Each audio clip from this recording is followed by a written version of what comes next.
Once again, my people, VJ, brother from the ancient mother, another installment of the Headspace album review. Now, we get a lot of projects, and who let the dogs out is a very important question.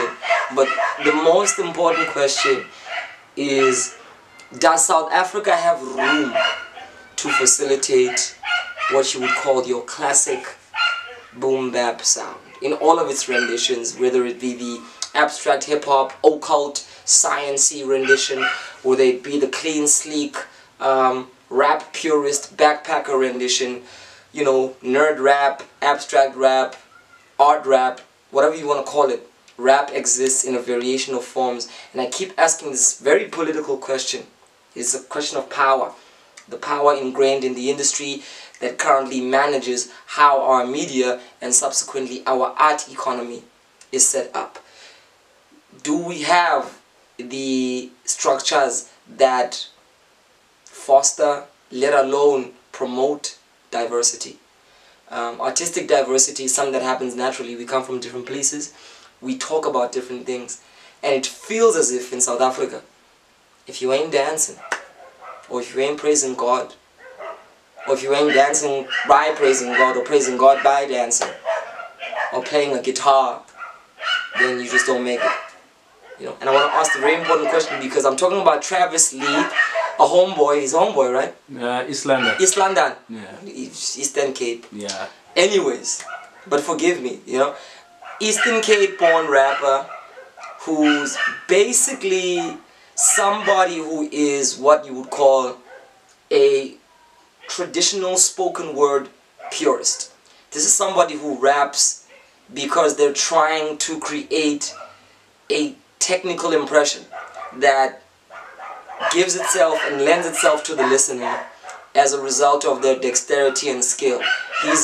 You know how there's music for feeling, but there's music for listening. There's like music that gets you in the active journey to actually dissect lyrics, quote unquote, bars. He's definitely one of those MCs. And bar for bar, he reminds me of the era of cannabis, the era of real hardcore, hyper-lyrical New York rap. That's a legacy which pretty much made its way in hip-hop's golden era in the 90s. And because a lot of us who are millennials today grew up in that moment, it really seeped itself into the DNA of how we understand rap music. And that's why the call for bars, when, as I've constantly said, rapping is fundamentally not about bars but self-expression. Travis Lee, the Noir EP. Noir as in darkness, Noir as in blackness, Noir as in the abyss, Noir as in blackness in the sense of infinite void, but also the void could be potential. And I think this is what it manifests, because he paints such a rich illustrative form of lyricism. He knows what he is, and he knows how to go about doing it. My only hitch with Travis is that there are parts where his vocal projection seems to lack, because it's like Keza and I, Izolo, we were talking about circular breathing and why Black Thought is one of the illest MCs ever, if not the GOAT, because he's found a way to allow his breath control to not sound fatigued or pressured when he's doing intricate multi-syllable rhymes. And that's something a lot of MCs still struggle to do. There's MCs who still sound like they're being strained by the complexity of their own skill, vocally. And this is what happens to Travis in a lot of instances.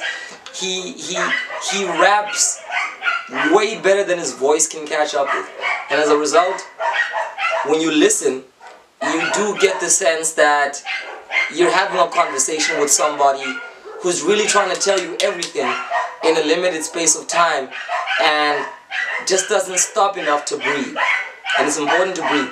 And I think if MCs need to realize the importance of pausing and silence in rap, I think this is why Jay-Z is incredible, because Hov could stop in the middle of a song and then rap again. And like, without going and nerding out about rap structure, silence is as important as sound when it comes to vocal projection. And I think Travis didn't give his voice enough silence, and as a result there are moments where he sounds cramped. And he delivers as an MC. So a large bulk of the greatness of this album, a large 1, 2, 3, 4 points are just the sheer magnanimous skill that this dude has.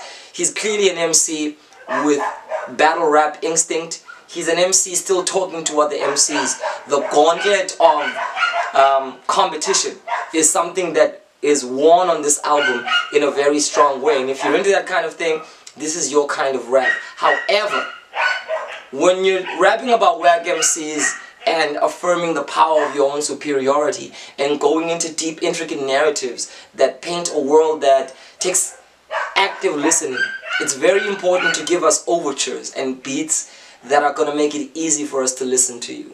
And this is where acronym comes into play. He's also featured on one of the songs, and he produced this whole entire EP. And the beats just kind of don't resonate in a way that's strong. There's a need to reinvent 90s rap in a way that is able to vocally compete with what's happening right now. When I say vocally compete, trap has risen the level of mixing and mastering in hip-hop to a high level that not a lot of people are willing to acknowledge. The subtle tweaks and nuances and ambience that has been built by trap music stylistically has made 90s rap sound very thin and monotonous. And as a result, if you want to listen to 90s rap today in the context of a sonic scope that's been enriched by so many different brushes that have expanded the rap palette sonically, you've got to be able to open the beats up. And the mixing and mastering still fell flat. I felt like Travis was speaking in a box, and he was speaking in a box that is not so interesting to live inside of. So really, the El Noir might as well just been this big black box that you're trapped in, because this album feels very contained, and as a result, as a listener, you don't feel you're exploring a lot sonically. The beats tend to be monotonous and too nostalgic. They remind you a lot of something you've heard before. And maybe that might not be the problem necessarily. They remind you of what you've heard before in ways that don't inspire you to take another look at it.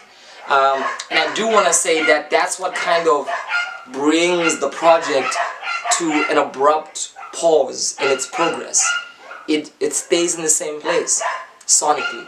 And not even Travis's skill was enough to get this beyond the 5 mark. It's a 5 out of 10 for me, and 5 out of 10 means solid. 5 out of 10 for some people means average. And I don't want to say that in a way that feels denigrating. It's average in the sense that it's what an MC can do if they wake up and decide to rap. And maybe something more than the decision to be you is necessary sometimes. We admire people like Kanye because they always attempt to challenge the best of what they're capable of. And I feel like there's being in your element, and there's challenging the basis and the ceiling of what your element, where your element lies. Breaking the ceiling is important. This project doesn't attempt to break the ceiling. It's an MC flexing, and it's an MC flexing in a room that isn't wide enough for you to feel like you have enough space to appreciate it. So as a result, I want to say shout out to Travis Lee for, again, bringing us a renaissance project that brings us back to the importance of lyricism, to the importance of rap for rap's sake, to the importance of poetry in the rap context, to the importance of historicism in the artistic context. However, I do want to say, when you do that, you better make sure that your beats be goddamn banging. I've reviewed projects like this in the past, and the ones that have made it beyond the 5 mark are not only due to the MC's sheer skill, but this is where production comes in. I feel like, you know, Dakeza, when we review albums, what a lot of artists need to understand is half of the work is up to the vocalist or the rapper, but half is really up to the producer. And then this is what causes this 10 mark to happen. Your beats carry the way you are able to manifest your narratives. And if your production fails you, you can't sit comfortably in a place that allows the rest of your ideas to grow. It almost stunts the growth. So from VJ, the brother from the ancient mother, I want to conclude by saying, go beyond your foundation, constantly challenge the best that you think you can do, and most importantly, even if you're not interested in what's going on around you and you're just focused on the kind of music you do, it's important to understand the nature of the climate that you're operating in, because whether you're interested in it or not, it determines how your album or how your project sits in the context of what's going on in the current wave. And a lot of projects die because of that. They die not because they remind us of a certain time and they don't fit into today's context. They die because technically they're not on par with what today's context, at the level that today's context is operating in. So without being tedious about it, 5 out of 10, boom bap for life.